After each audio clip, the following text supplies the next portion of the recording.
Let's say for this effect, I start off by handing the deck over to the participant, and they give the cards as many shuffles as they would like. After they are done shuffling the cards, I could turn around for this part, but I would have the spectator set the deck down, and then from the top of the deck, cut off no more than a dozen cards and leave them to the side. So let's say they do this just like that. I would ask them now to take that packet of cards they cut off, count how many cards they have silently, and remember the number. Because we don't have a participant here, we're going to count out loud. So we have 1, 2, 3, 4, 5, 6, 7, 8, 9. I would ask them to hide that packet of cards now and just make sure I can't get to the cards and also know how many cards they cut. So in this case, we're going to use the card box and leave the cards in the box like that.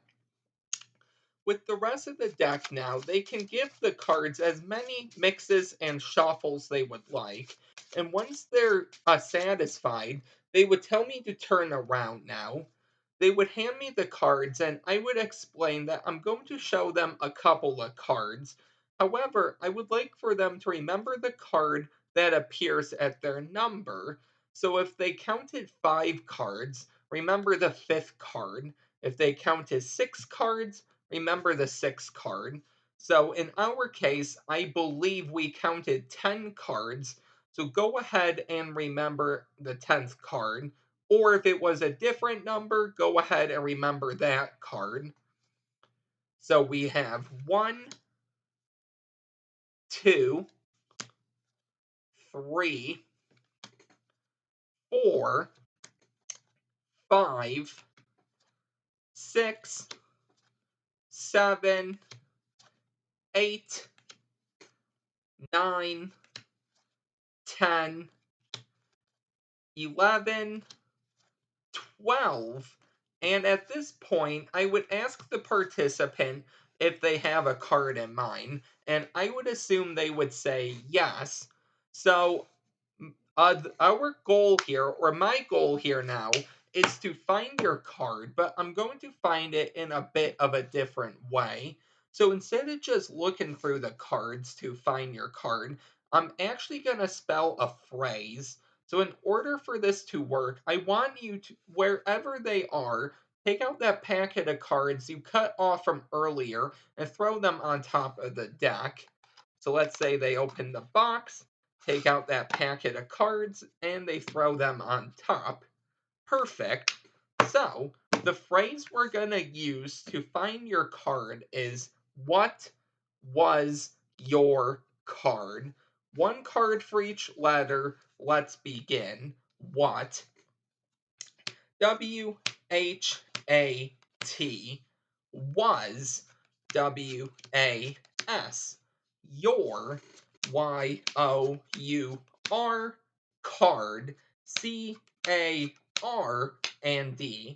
For the first time participant, name your card out loud. Let's say they do that right now. And I hope that this is your card, the Seven of Spades. So let's get into the tutorial for this one. But before I do that, actually, the cards I'm using for this effect are the stud playing cards. I have a deck review on these. I will link that in the description. I also won these from Sean Devine as part of a brick giveaway.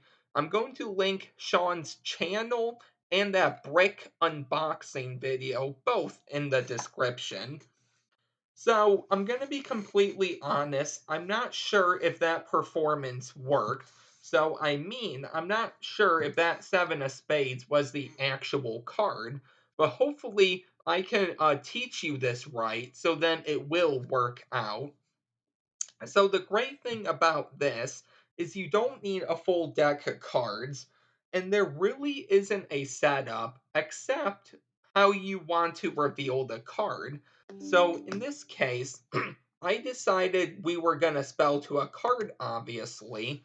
And so I decided on the phrase, what was your card? You're going to look at each word and you're going to see how many total letters are in each word. So, what, your, and card have 4 letters each. A was has 3 letters. So you're actually going to take each of those numbers and add them up. 4 plus 4 is 8, plus 4 is 12, plus 3 is 15. Finally, with that total number, you're going to subtract 1 and you get 14. So you're going to show them 14 cards at the when you do this. So once you have that total number, you're all set. You can start off with the deck shuffled, it doesn't matter. Once they are satisfied, they're going to set down the cards, and whatever number you are remembering, in this case 14, you're going to have them cut a packet of cards less than 14. So in my case, just to ensure in my mind that this works, I say cut about a dozen or so, which is about 12. So let's say they cut this many.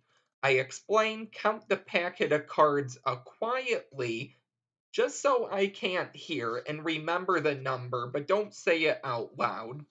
So we have 1, 2, 3, 4, 5, 6, 7, 8, 9, 10, 11, 12.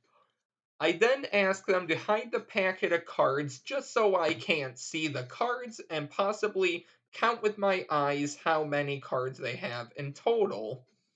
They can then shuffle the rest of the deck, and once they're ready, they can call you back around. You're going to take the cards, and you say that you're going to show them a few cards, and you would like for them to remember the card that is at the number they cut off. So if they cut 4 cards, remember the fourth card. They cut 5 cards, remember the fifth card. Once they understand what to do, you're gonna start. So you're gonna go from the top and you're gonna show them each card. Now it's up to you if you count out loud or not, but you are gonna wanna count either way just to know when to stop showing cards. Let me show you what I mean. So this is 2, 3, 4, 5, 6, 7, 8, 9, 10, 11, and with 12, we have the 6 of hearts. Now, it would be face down, but I'm going to leave it face up. So we know our number is 14. When I get 1 to 2 numbers before the number 14, or whatever number we have to stop at, this is what I do. So we have 14, I'm at 12, and I say, okay, so I'm assuming you should have a card in mind by now, right? And they should answer yes. And just by doing that, what you did was you loaded 2 extra cards on top to get to 14, and you also stopped at the same time just so it doesn't seem so abrupt when you're showing cards and then you stop. You kind of blend it in with a question so they don't really get that suspicious.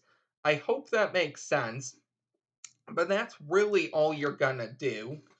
So, after you have done that, you can now really talk about whatever you would like. But I like to explain how we're going to find the card. So, while I'm talking about how I could look through the cards or I could spell a phrase, I'm going to pick up the packet I just dealt on the table and put these on top of the deck. I then immediately go into a false cut. I will leave a link in the description for the swing cut and some false cuts. However, they're not necessary. After I explain that we're going to use a phrase, I then ask them to take out that packet of cards they cut earlier and they're hiding and throw them on top of the deck. So once they throw them on top of the deck, I do another false cut. Not necessary. You can do 1, 2, or none. But this is when I tell them the phrase we're gonna use. And now all you have to do is just spell the phrase. And if you did this right, it's gonna work. So we can go with what was your card? One card for each letter. So what? WHAT was WAS your YOUR card. Now, if you did this right, watch what happens. CAR and D, the card would be face down. At this point, I am gonna recap the entire effect. Everything we just did leading up to this point, but that is optional, but it's always a good idea to give your audience one more recap of the effect, just so when the ending hits, it's that much more powerful. I then ask them to say their card out loud, the Six of Hearts, and it's up to you if you reveal the card or if the participant does. Personally, I think it's stronger if the participant does, but once again, it's all up to you. But the more audience interaction you can have, the stronger the effect. They turn over the card, and there is your Six of Hearts.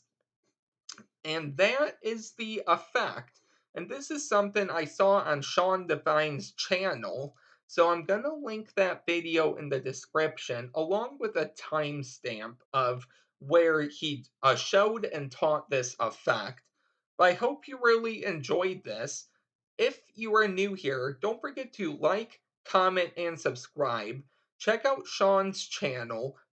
Give him a subscription and let him know either John or Fading Ace sent you, and I will see you next time with another video. Bye.